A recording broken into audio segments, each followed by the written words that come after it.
সংবিধানের পঞ্চদশ সংশোধনী অবৈধ বলে রায় দিয়েছেন হাইকোর্ট। বিচারপতি ফারাম মাহবুব ও বিচারপতি দেবাশিস রায় চৌধুরীর সমন্বয়ে গঠিত হাইকোর্টের দ্বৈত বেঞ্চ এই রায় ঘোষণা করেন। রায় ঘোষণার সময় পর্যবেক্ষণে আদালত বলেন, পঞ্চদশ সংশোধনীর মাধ্যমে সংবিধানের মৌলিক কাঠামো ধ্বংস করা হয়। আদালত আরও বলেন, সংবিধানের মূল কাঠামো হচ্ছে গণতন্ত্র। সুষ্ঠু ও গ্রহণযোগ্য নির্বাচনই পারে গণতন্ত্র প্রতিষ্ঠা করতে। সংবিধানের সৌন্দর্য হচ্ছে জনগণের ক্ষমতায়ন, জনগণই সকল ক্ষমতার উৎস।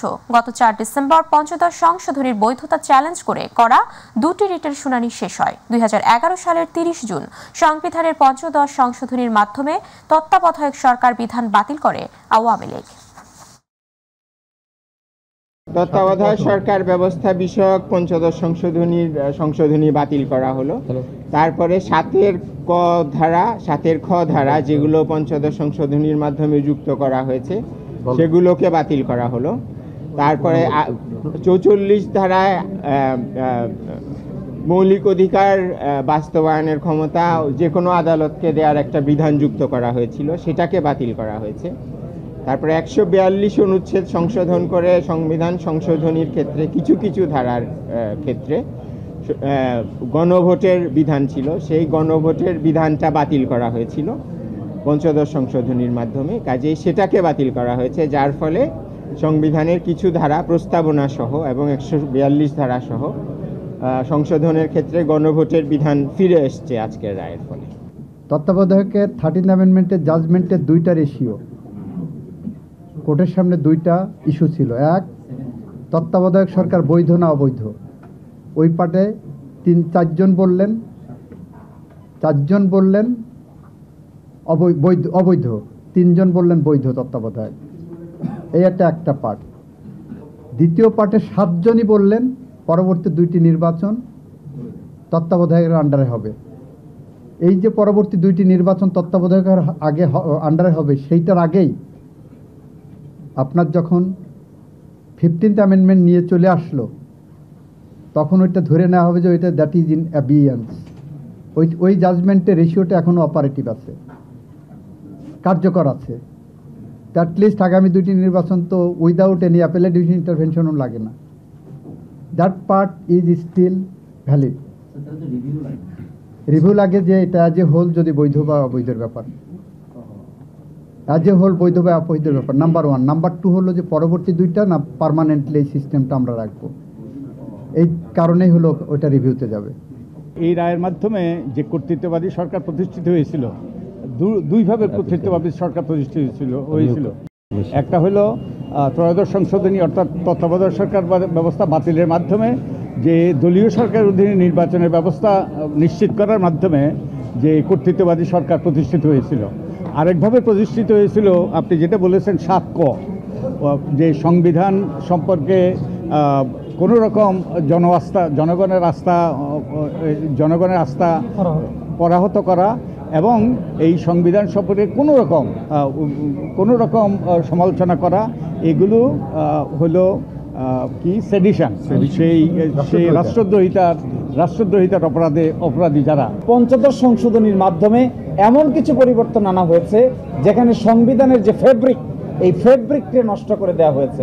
যেমন বলা হয়েছে এখানে যে 7-এর খতে যে এগুলো কোথাও চ্যালেঞ্জ করা যাবে না। তিনি বলছেন যে যদি সুপ্রিমেসি অফ দ্য কনস্টিটিউশন, দেশের সার্বভৌমত্ব বিনষ্ট হয়, তাহলে অবশ্যই এগুলোকে আদালতে প্রশ্ন উত্থাপন করা যাবে এবং supreme court is the guardian of the constitution.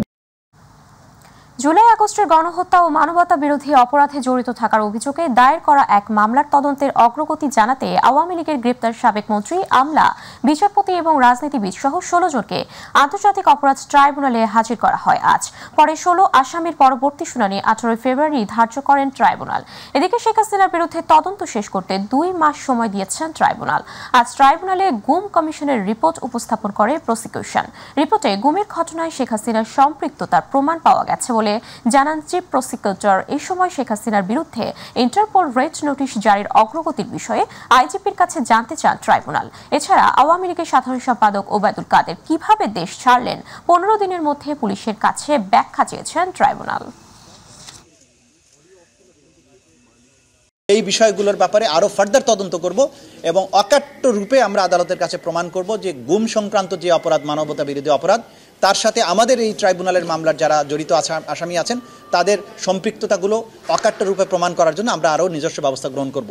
তবে গুম কমিশনের যে প্রতিবেদন যেটুকু প্রকাশিত হয়েছে এবং যেটুকু প্রকাশিত হয়নি সেগুলো আমরা আমাদের পক্ষ থেকে আমাদের আইন অনুযায়ী এগুলো চাওয়ার বিধান আছে, আমরা তাদের কাছ থেকে এটা চাইব এবং চাওয়ার মাধ্যমে যেহেতু একটা অফিসিয়াল ডকুমেন্ট এই আদালতে ব্যবহার্য, সাক্ষ্য হিসাবে গ্রহণযোগ্য এবং সেই গ্রহণযোগ্য সাক্ষ্যকে আমরা আমাদের মামলার মধ্যে অন্তর্ভুক্ত করব।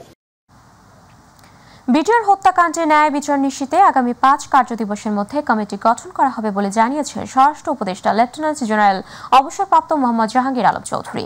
সকালে সচিবালয়ে স্বরাষ্ট্র মন্ত্রণালয় সম্মেলন কক্ষে বিডিআর হত্যাকাণ্ড বিষয়ে বিশেষ সংবাদ সম্মেলনে তিনি এই কথা বলেন। কমিটির সদস্যের সংখ্যা 5, 7 কিংবা 9 জনও হতে পারে, যেখানে সশস্ত্র বাহিনীর সদস্যই বেশি থাকবে।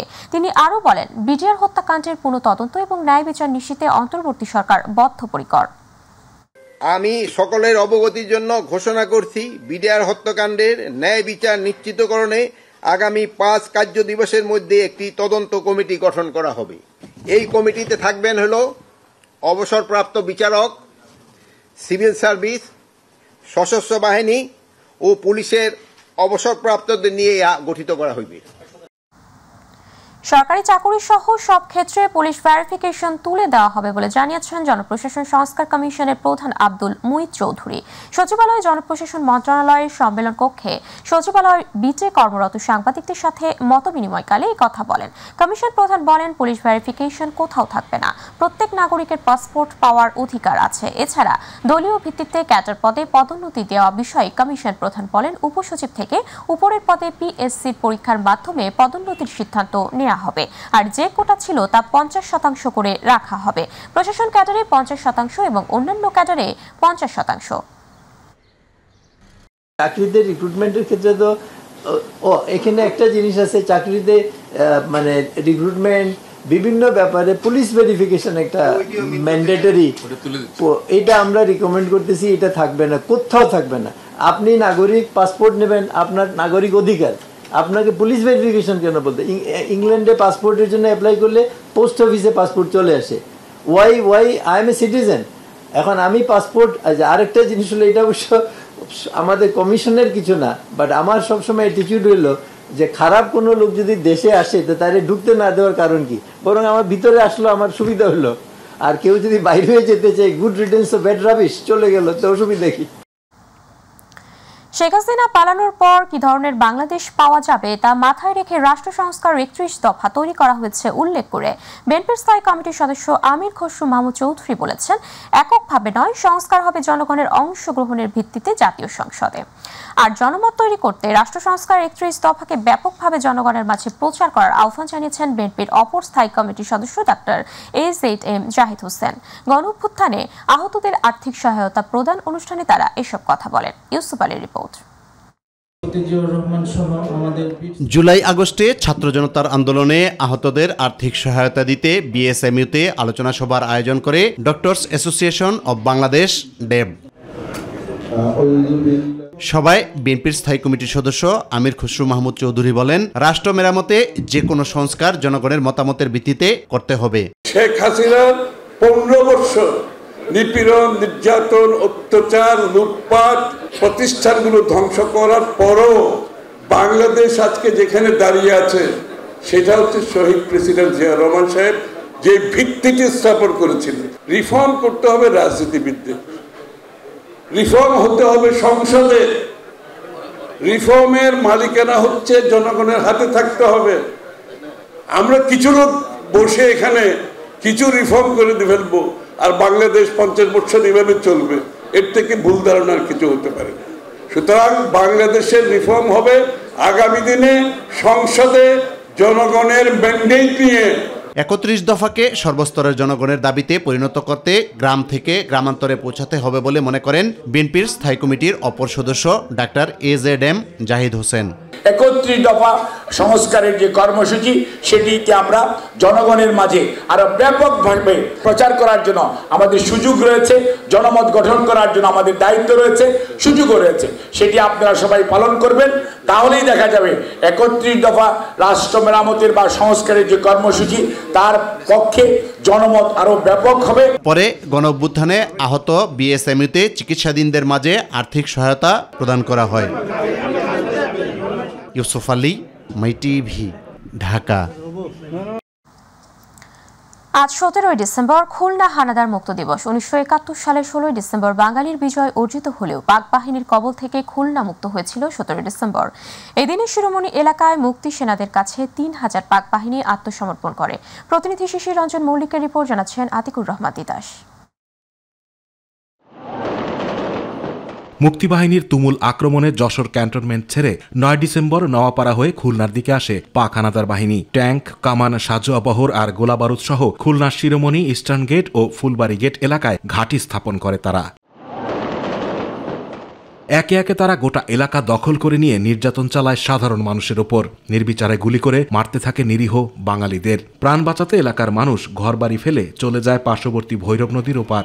একসময় জনশূন্য হয়ে পড়ে ওই এলাকা। যখন পাক হানাদার বাহিনী যুদ্ধ করে মুক্তিযোদ্ধাদের সাথে টিকতে না পেরে যশোর ক্যান্টনমেন্ট তারা ছেড়ে খুলনা অভিমুখে রওনা হয়, পশুর গুলিগুলো হয়। এখানে কোনো লোকজন জনশূন্য বসতি ছিল। 71 সালের 12 ডিসেম্বর সকালে হঠাৎ করেই পাক সেনাদের এই ঘাঁটিতে চারদিক থেকে আক্রমণ চালায় মুক্তিযোদ্ধারা। মিত্রবাহিনী ও মুক্তি সেনাদের 5 দিনের সারাশি আক্রমণে দিশেহারা হয়ে শেষ পর্যন্ত পরাজিত হয় পাক বাহিনী। 17 ডিসেম্বর শিরোমণি এলাকায় 8 নং সেক্টর কমান্ডার মেজর মঞ্জু ও মিত্রবাহিনীর প্রধান KM সিং এর কাছে পাক বাহিনী আত্মসমর্পণ করে। এখানে একটা গোডাউন আছে, এই গোডাউনে নারী এবং পুরুষ আইনা এখানে আটকাই রাখতো এবং টর্চিং করতো। বিভিন্ন নির্যাতন করে এবং পুরুষদের পরে অত্যাধিক অত্যাচার করে। মোংলা বন্দর দিয়ে পালিয়ে যাওয়ার পরিকল্পনা করে যশোর ক্যান্টনমেন্টের হানাদার সদস্যরা। নওয়াপাড়া হয়ে তারা আশ্রয় নেয় খুলনা শিরোমণি সহ বিভিন্ন এলাকায়। তাই একদিন পর স্বাধীনতার স্বাদ পান খুলনাবাসী। আতিকুর রহমান তিতাস, মাই টিভি। বাগেরহাটের বিএনপির সাবেক এমপি MAH সেলিমকে সংবর্ধনা ও একই এলাকায় বিএনপির সমাবেশকে কেন্দ্র করে উত্তেজনা দেখা দেওয়ায় 144 ধারা জারি করেছে প্রশাসন। সকাল 10টা থেকে সন্ধ্যা 6টা পর্যন্ত এই জরুরি অবস্থা জারি থাকবে বলে জানিয়েছে প্রশাসন।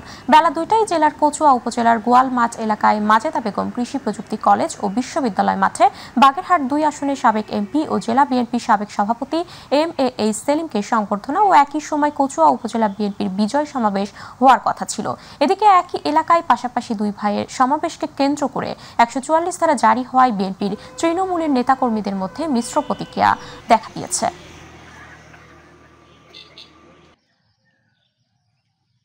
দলের ভারপ্রাপ্ত চেয়ারম্যান জনাব তারেক রহমান বারবার পরিষ্কার করে একটা কথাই বলছেন, 5ই আগস্টের পরে যে সকল লোক বিএনপিতে আসার চেষ্টা করছেন তাদেরকে কোনো অবস্থাতেই দলে নেওয়া হবে না।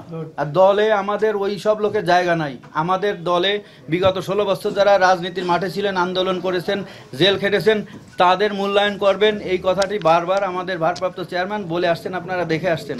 সেলিম ভাই আমার ভাই ঠিকই, কিন্তু ভাই আমার বাসায়, দলে কিন্তু ভাইয়ের সাথে আমার কোনো সম্পর্ক নাই 2008 সালের পরের থেকে। 2009 যখন উনি দল ছেড়ে চলে গেছেন উনি কিন্তু পদত্যাগ করে গেছেন। এবং আমরা তো নিজেরও জনগণ কাকে চাই সেকে ভোট প্রয়োগ করলেই তো ভোট পাবো। এবারে আমাদের কৃষি।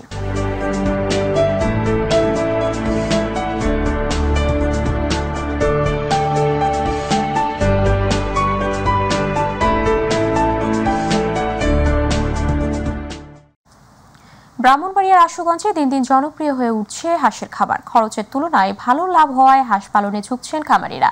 আশুগঞ্জের চর সোনারামপুরে 10টি খামারে বর্তমানে 20,000-এরও বেশি হাঁস লালন পালন হচ্ছে। তবে এ কাজে প্রাণী সম্পদ বিভাগের সহযোগিতা না পাওয়ার অভিযোগ খামারিদের। প্রতিনিধি নিতাই চন্দ্র ভৌমিকের রিপোর্ট জানাচ্ছেন শামস তাবিজ উচ্ছ্বাস। হাওর বেষ্টিত ব্রাহ্মণবাড়িয়ার আশুগঞ্জ উপজেলার চর সোনারামপুরে জনপ্রিয় হয়ে উঠেছে হাঁসের খামার। প্রতি বছর শীত মৌসুমে দূর দূরান্ত থেকে আসা অস্থায়ী খামারিরা মেঘনার এই চরে গড়ে তুলছেন হাঁসের খামার। অনুকূল পরিবেশ থাকায় আশপাশের বিভিন্ন উপজেলার আগ্রহীরাও আসছেন হাঁস লালন পালনে। এতে দেশের অর্থনীতিতে ভূমিকা রাখার পাশাপাশি স্থানীয় বেকার সমস্যাও দূর হচ্ছে। এখন নয়া শাম খাওয়াইতেছি, ধান খাওয়াইতেছি, দুধ খাওয়াইতেছি। কোনোরকম আমার ভাইয়ের যে দিনটা দিতেছে এই দিনটা দেখে কোনোরকম আমার ভাইয়ের হাঁটি চলে আসছে। আমরা মূলত হাঁস পালি, আমরা নিজে শামুক ধরতে পারি, সবসময় সারা বছরই হাঁস পালি। তবে এবছর হাঁসের খাবারের দাম বেশি ও ভাইরাস আক্রান্ত হয়ে হাঁস মারা যাওয়ার কারণে এবং সরকারিভাবে কোনো ধরনের সহযোগিতা না পাওয়ায় লাভের মুখ দেখতে পান না তারা। পাশাপাশি প্রাণী সম্পদ বিভাগের সহায়তা না পাওয়ারও অভিযোগ তাদের। 3200 হাঁস মজা থেকে 22 বিক্রিয়া পাই আমার 1600, 1550 মারা গেছে। এখন আমি গেলাম উপজেলাত, আমি কোনো কিছুই পাইলাম না। ফিটের দাম যদি একটু কমায় দেয় তাহলে আমরা ফিটটা খাওয়াই একটু ডিমের প্রোডাকশন আমরা বাড়াইতে পারি।